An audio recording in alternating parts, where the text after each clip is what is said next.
بسم الله الرحمن الرحيم نحمده ونصلي ونسلم على حبيبه الكريم الأمين العزيز الرؤوف الرحيم وعلى آله وأصحابه الأفضلين الأكرمين أجمعين أما بعد فأعوذ بالله من الشيطان الرجيم بسم الله الرحمن الرحيم يا أيها النبي قل لمن في أيديكم من الأسرى إن يعلم الله في قلوبكم خيرا مما يؤتكم خيرا مما أخذ منكم ويغفر لكم والله غفور رحيم.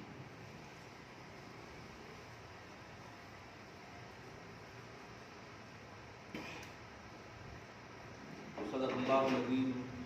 رسول برکت کے لیے درود شریف پڑھ لیجیے. اللہم صلی وسلم وبارک علی سیدنا و شفیعنا و حبیبنا و مولانا محمد و آلہ و اصحابہ وبارک وسلم.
صدق اللہ العظیم.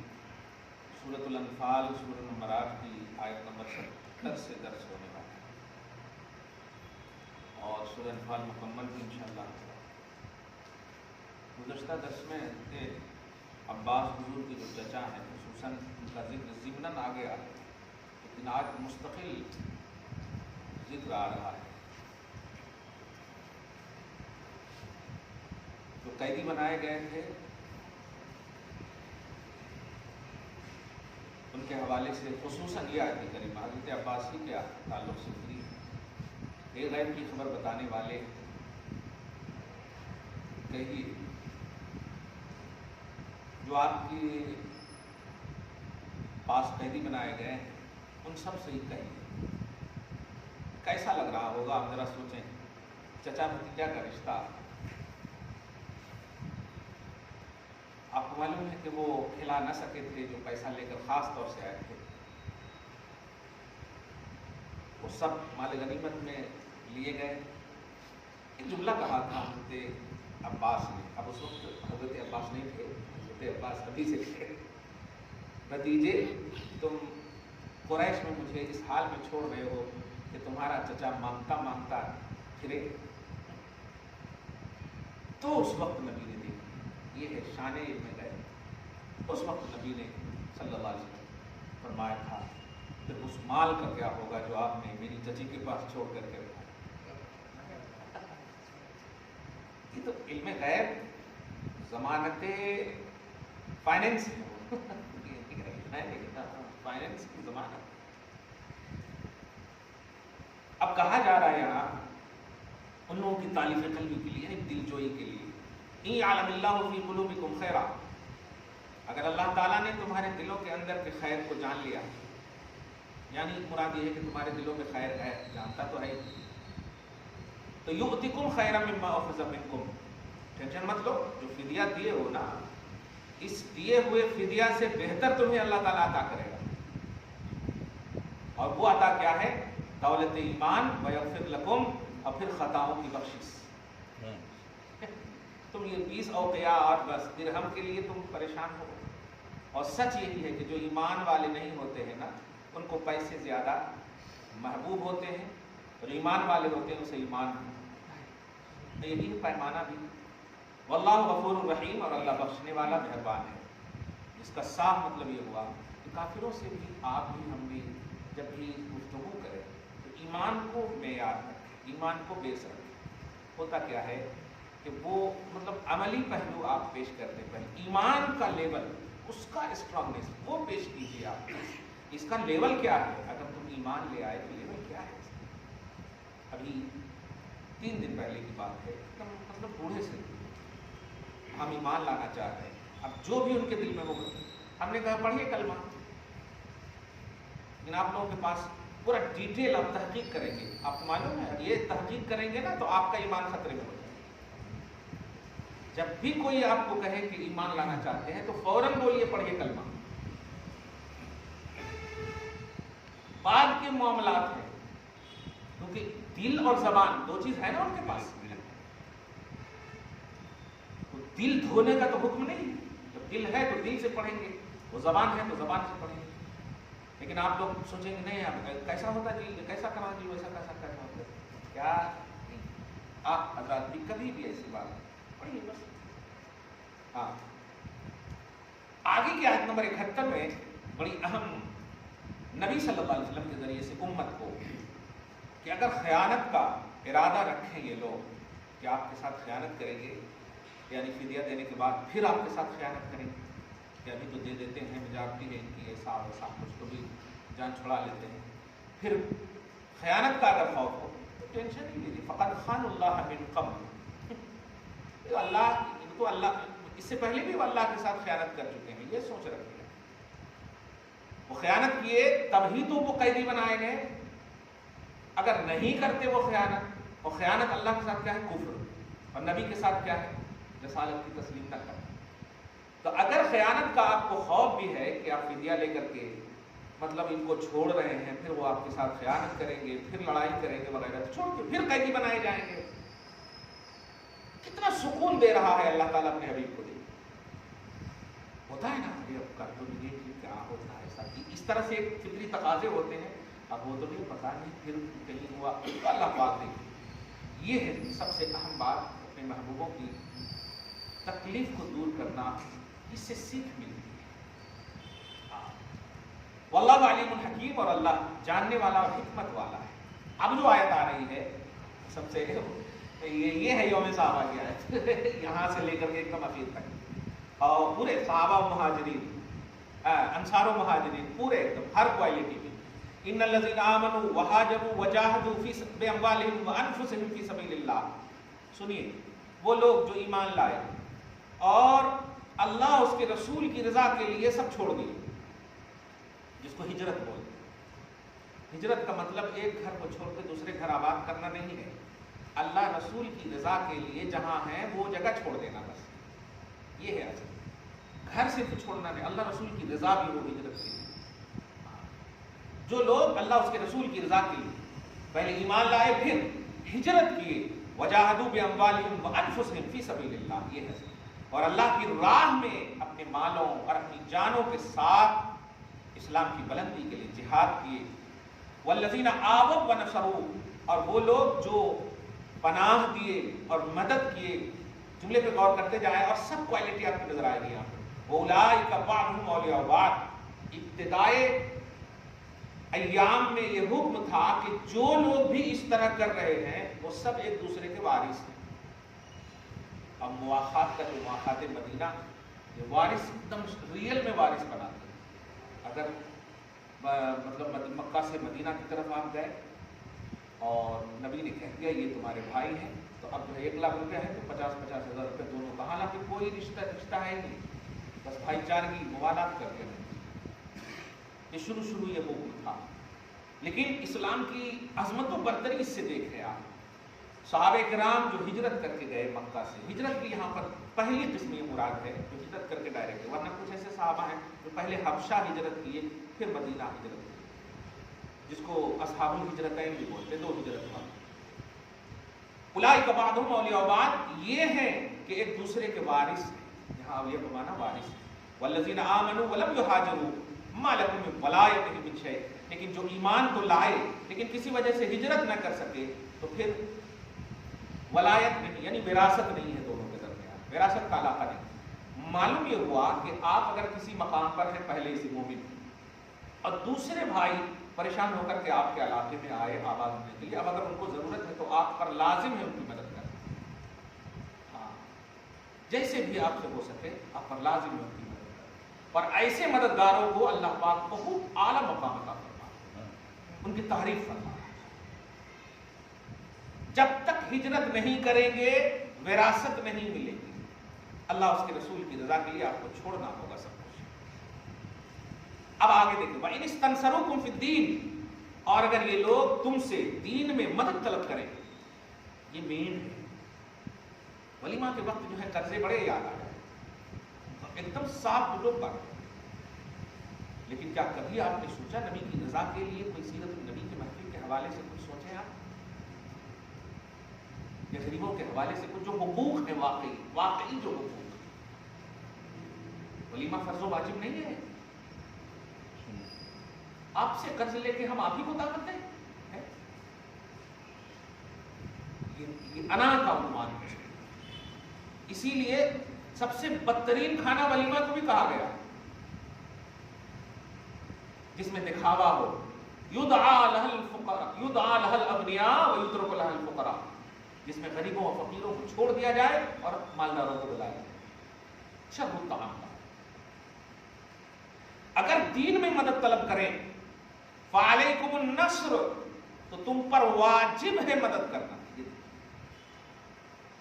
دین میں کوئی آپ سے مدد کرے تو ان پر واجب ہے۔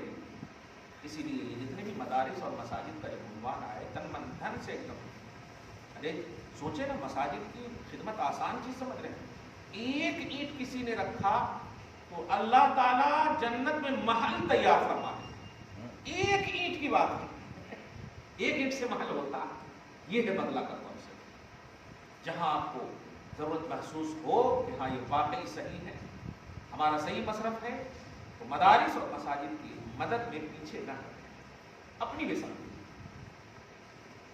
الا علی قوم بینکم وبینہم میثاق، ہاں لیکن تمہارے اور ان کے درمیان اگر کوئی عہد ہے تو پھر کوئی ہوتا ہے نا، غیروں کے پاس وعدہ ہے، پھر مدد وغیرہ کا معاملہ تھوڑا پیچھے ہٹ سکتا ہے، لیکن کوئی اجنبی اگر مدد مانگ رہا ہے، دین میں مدد مانگ رہا ہے، تو آپ مدد کیجیے۔ اللہ بما تعملون بصیر، اور اللہ تعالیٰ تمہارے پورے کرتوتوں کو دیکھ رہا ہے اینی ٹائم۔ والذین کفروا بعضهم اولیاء بعض، یہ ہے مسئلہ شرعی، دیکھیے فقہی، اور وہ جو کفر کرے، جو ایمان نہیں لائے، وہ کافر آپس میں ایک دوسرے کے وارث ہیں۔ کوئی بھی کافر چاہے مرد ہو یا عورت مومن کی وارثہ یا وارث نہیں ہو سکتا۔ یہ جملہ تو آپ نے بس یوں سمجھ لیا، لیکن حقیقت جو بتا رہا ہوں، کوئی بھی گھر سے بھاگی ہوئی بیٹی اگر کافر بن جاتی ہے تو آپ کی جائیداد سے آٹومیٹک وہ دبے دخل ہو گئے، وہ کہیں بھی فائل کرے، زور زبردستی سے لے، وہ الگ بات ہے، لیکن کفر اور مرتد ہونے کی بنیاد پر وہ وراثت سے محروم ہو گئے۔ مومن مومن کا وارث ہے، جیسے کافر کافر کا۔ اب یہاں پر دیکھیے گا، اگر مدد نہیں کریں گے تو کیا ہوگا، یہ مین چیز ہے۔ کبھی کبھی ٹوٹے ہوئے دل سے جملہ بولتے ہیں نا، ارے کیسے لوگ سمجھ میں نہیں آتا، یہ جملہ ان کو سمجھائے۔ اگر نہیں مدد کریں گے دین پر، جانتے ہیں جب ترمذی شریف کی حدیث سے بات ہے، بہترین بیوی کی پہچان جو بتائی رسول اللہ صلی اللہ علیہ وسلم، وہ دنیاوی معاملات نہیں ہے، فرمایا تعینہ علی دینہ، جو اپنے شوہر کی مدد اس کے دین پر کرتی ہو، دین کی بنیاد پر جو مدد کرتی ہو، اور اس سے بڑی مثال مل ہی نہیں سکتی کہ شادی ہوئی اور سارا اثاثہ خدیجۃ الکبریٰ نے قدم ناز مصطفیٰ میں ڈال دیا، یہ سب سے بڑی مثال ہے۔ تو دین پر مدد، دین کی بلندی کے لیے مدد کرنا یہ بہترین بیوی کی پہچان ہے۔ آج الٹا ہے، امی کا فون آ گیا کیسا تو بھی کر کے دو نا، بیوی کی ضرورت ہے، کرنا ہی پڑتا ہے وغیرہ۔ اللہ فرماتا ہے اگر دین کی مدد نہیں کرو گے تو الا تفعلوه تکن فی الارض وفساد کبیر، زمین میں فتنے مچیں گے اور زمین میں بڑا فساد ہوگا، دین پر مدد نہیں۔ اس آیت کریمہ سے آپ کو کیا معلوم کہ فساد کب آتا ہے، دہشت گردیاں کب ہوتی، اس کب لپیٹ میں آپ آئیں گے، فتنے کی لپیٹ میں کب آئیں گے آپ، جب آپ دین پر مدد نہیں کر رہے۔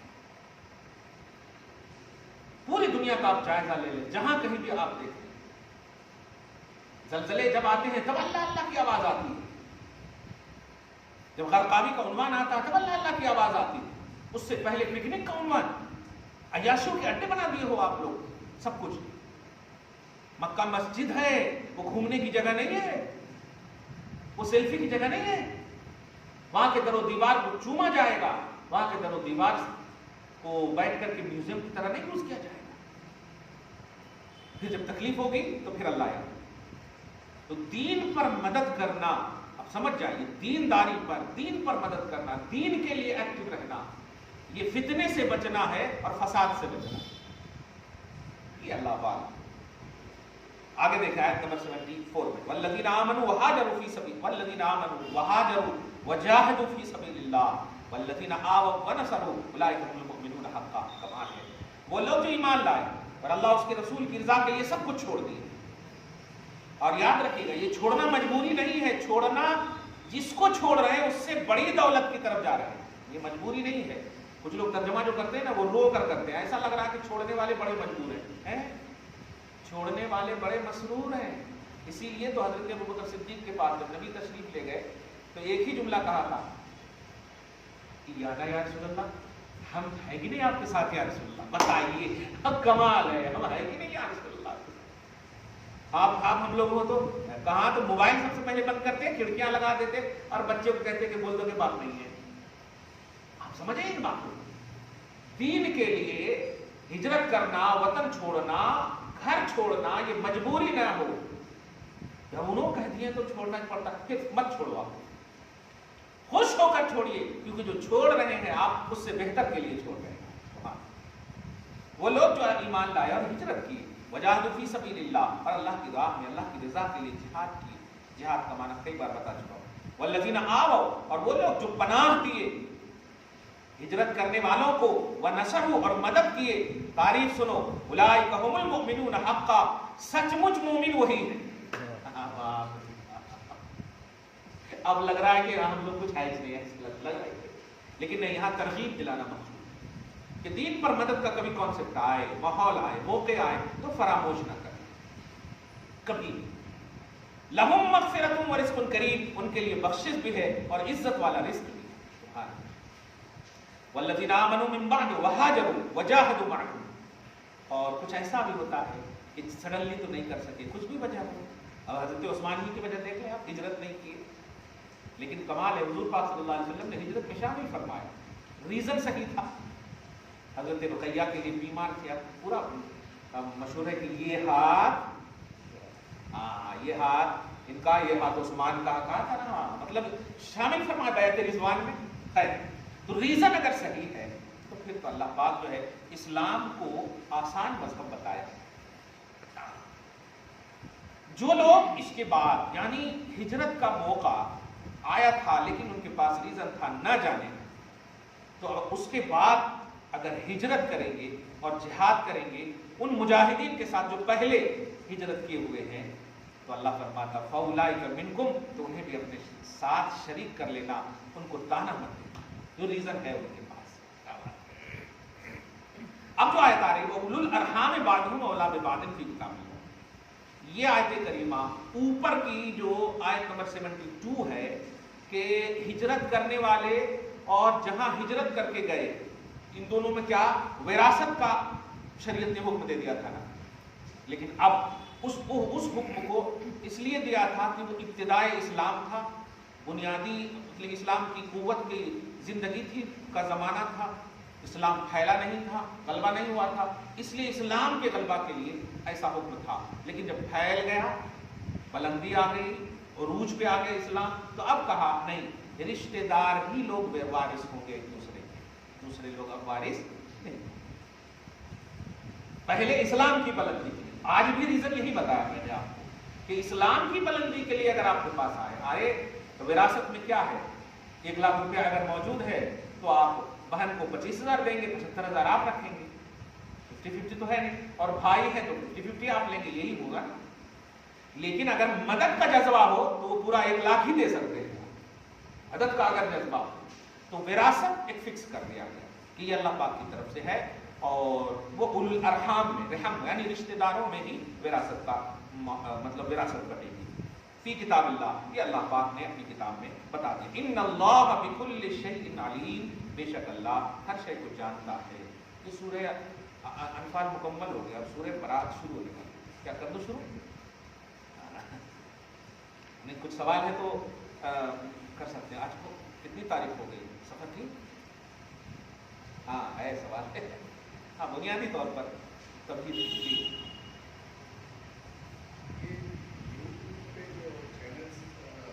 آپ کی جائے تو میں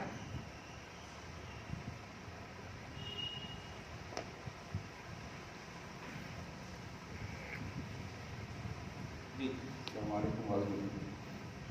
یہ یوٹیوب کے چینلس پہ جو گفتگو آ رہی ہے وہ خاص طور پہ جو نوجوان حضرات ہیں اور وہ امام ابو حنیفہ رحمۃ اللہ علیہ کے سلسلے سے نماز پڑھتے ہیں اور کو فالو کرتے ہیں, اس میں اتنا زیادہ مجھے خلاف بات ہو رہی ہے.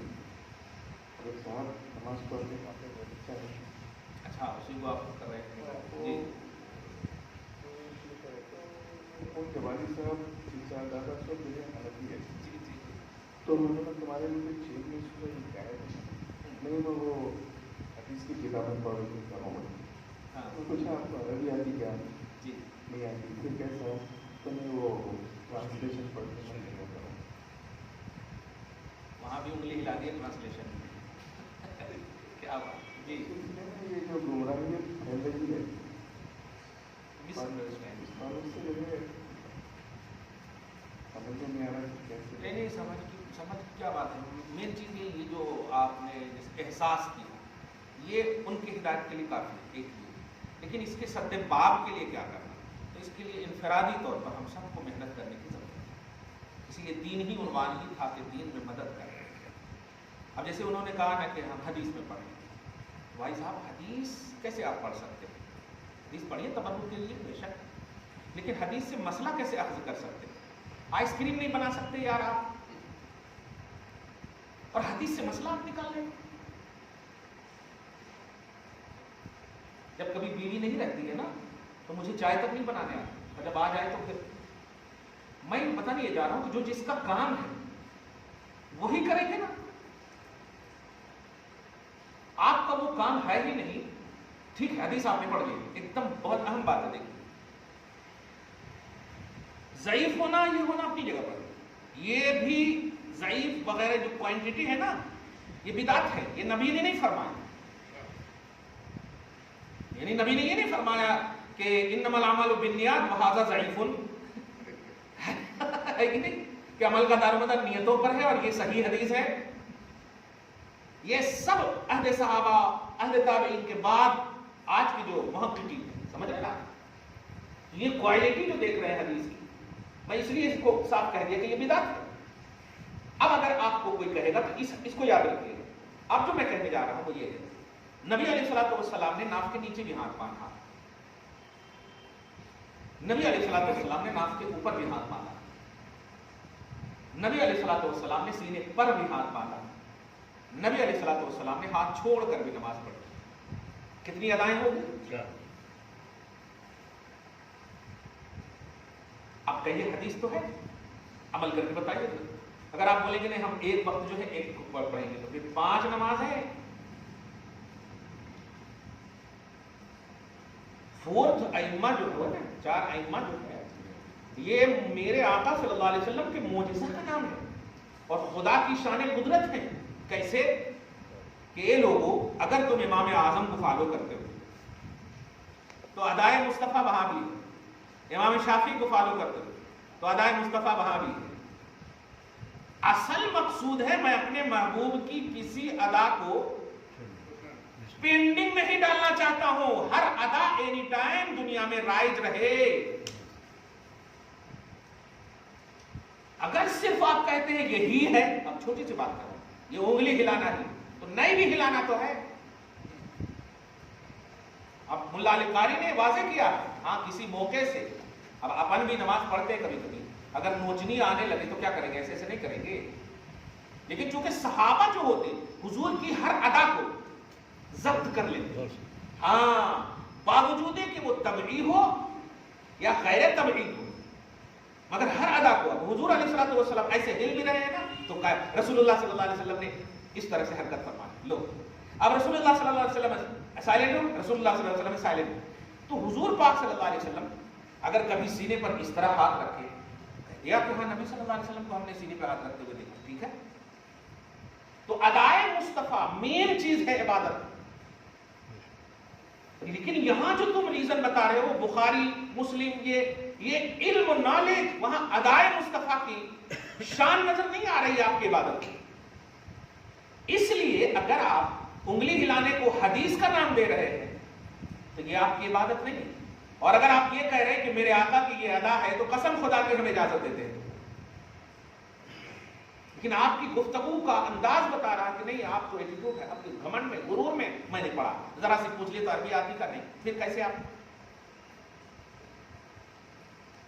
حضرت علی نے اپنے زمانے کے ان علماء کو جو قرآن کی گہرائی سے واقف نہیں تھے, قرآن کی گہرائی, یہ اس سے حقیقت مجاز صریح کنایا, اس سے کون سا مسئلہ نکلے گا, اس سے کون سا مسئلہ, یہ آیت کب نازل ہوئی, نبی کون سے لباس میں تھے اس آیت کے نازل کے وقت, ادا کس طرح تھی, رخ کس طرف تھا, کتنے صحابہ تھے, یہ سب کا اگر علم نہیں تو حضرت علی کہتے ہیں کہ قرآن کا درس دینا تمہارے لیے ممنوع ہے, منع فرما دو.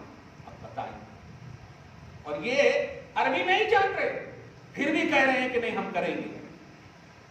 ضد ہے, یہ شریعت کا جرم ہے. آپ کو ہم کو کیا کرنا ہے, بڑے پیار سے ذرا دکھاؤ کون سی کتاب میں ہے انگلیاں ہلنا. گھوسی ایک سرزمین جگہ ہے, بہت اہم بات ہے, دیکھیے گا اردو میں آپ لکھیں گے تو حرکت کرنے کو اردو میں چھوٹی ہا لام نون الف ہلنا, ٹھیک ہے, اور اسی کا ورب آتا ہے ہل کے, ٹھیک ہے. اب 4 رکعت کی نماز, اب ایک بندے نے اس لفظ کو پڑھ لیا, کل تک وہ پڑھتا تھا 15 منٹ میں,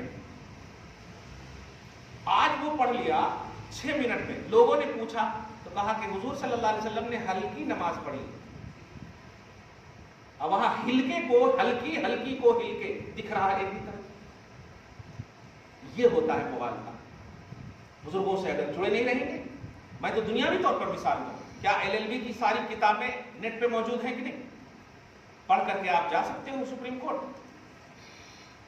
جا سکتے ہو نہیں, جب تک آپ کے پاس سرٹیفکیٹ نہ ہو کسی ماہر وکیل کی آپ کو اجازت نہیں. یہ دنیاوی مثال بھی آپ دیکھیں تو آپ کیسے عمل کر سکتے ہیں اپنے سے پڑھے ہوئے. تو پھر امام اعظم کس لیے پیدا ہوئے دنیا میں, صحابہ کرام نے کیوں عرقریزی کی؟ حضرت عامر بن ایک دمشقی ایک صحابی ہیں, دھیان دیجیے گا, حضرت ابو درداء دمشق کی جامع مسجد میں درس دے رہے تھے, نام میں کچھ چینجنگ ہو سکتی ہے, یہ مشکاۃ شریف کی حدیث ہے. 500 کلومیٹر پیدل صرف اس لیے ان کے پاس گئے کہ انہوں نے سنا ہے کہ اس حدیث کی سند ان کے پاس ہے.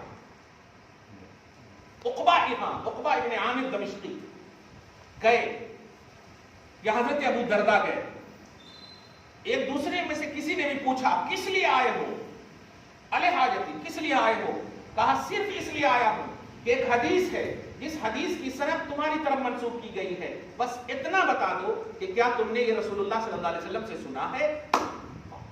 یہ اہتمام حدیث دیکھ رہے ہیں، اور آج آنکھ بند کر آپ بول دیتے ہیں کیا سعودی عرب میں ایسا چل رہا، پاؤں اتنے پھول جاتے تھے حدیث کی سند تلاشنے کے لیے۔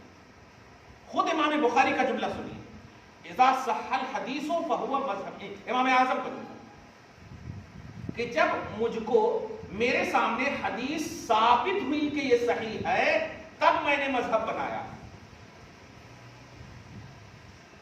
اور اس کا مطلب غلط نہیں ہے، یعنی میں نے جب تحقیق کیا ساری سندیں میرے سے اوپر جتنے بھی ہیں ان تمام کی تحقیق کی اور سب ایک دم صحت کی اعلیٰ منزل پر فائز ہوئے، تب میں نے اپنا مذہب بتایا۔ اتنی محنت کرنے کے بعد امام اعظم نے آپ کو مسئلہ دیا، اور آپ انگلی ہلانے کو کہہ رہے ہیں کہ عربی نہیں آتی، بس پڑھ لیے ٹرانسلیشن۔ یہ لیٹسٹ تو نمازی ہو سکتے ہیں۔ یاد رکھیے گا، دنیا میں خصوصاً امت محمدیہ اعمال کے لیے نہیں بھیجے گئے ہیں، ادائے مصطفیٰ کی حفاظت کے لیے بھیجے گئے ہیں۔ غلط نہیں کہہ رہا، آپ پورے قرآن کو آپ دیکھیں، ادائے مصطفیٰ کی حفاظت کے لیے بھیجے گئے۔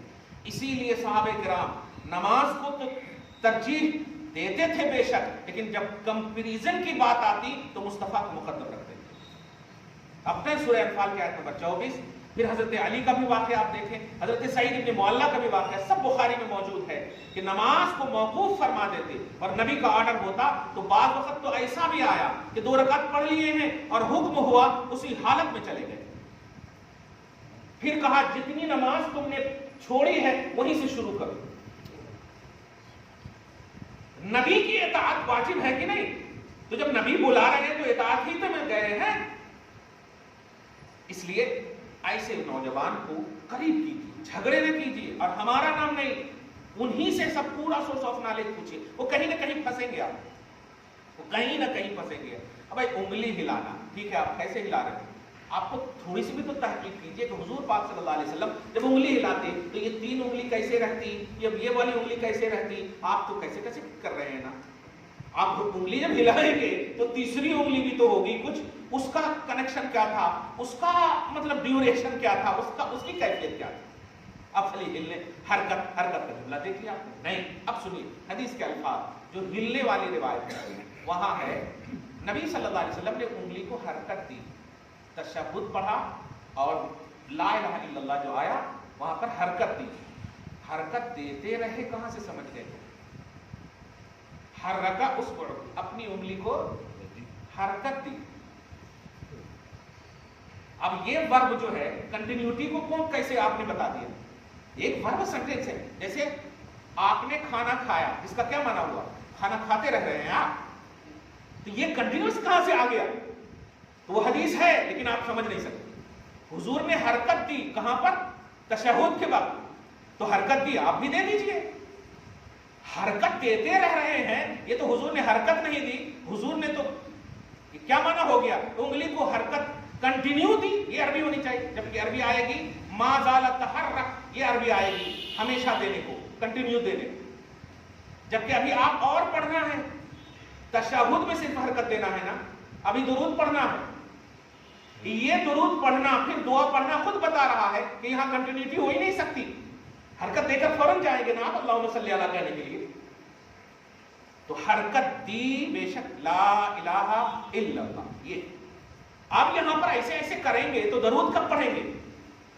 اچھا یہاں پر ایک لاجک یہ پیش کرتے ہیں کہ شیطان کو مارنے کے لیے ایسا کرتے ہیں، یہ لاجک میں نے سنا ہے کہ اس طرح جو کرتے ہیں نا وہ شیطان کو مارنا۔ تو آپ آسان سا سوال، واہ نبی کا خیال آئے تو نماز نہیں ہوتی اور آپ شیطان کا خیال کرتے رہے کہ ہم یہاں شیطان کو مار رہے ہیں۔ آپ سمجھ رہے ہیں بات کہ کہاں پھسل رہے ہیں بھائی بچے؟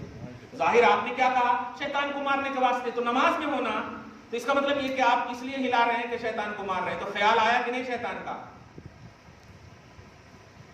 یہ لاجک سے ہنستے ہیں۔ اللہ تعالیٰ ہدایت نصیب فرمائے اور آج کی اس خصوصی گفتگو کو حبیب پاک صاحب الاولاد کے وسیلے سے قبول فرمائے، اپنی شان کے مطابق اجر عطا فرمائے، دربار میں اولاد کی برکتیں عطا فرمائے، نسلوں کی بخشش اور نسلوں کی حفاظت فرمائے۔ وصلی اللہ تعالی علی خیر خلقہ محمد وآلہ واصحابہ اجمعین برحمتک یا ارحم الراحمین۔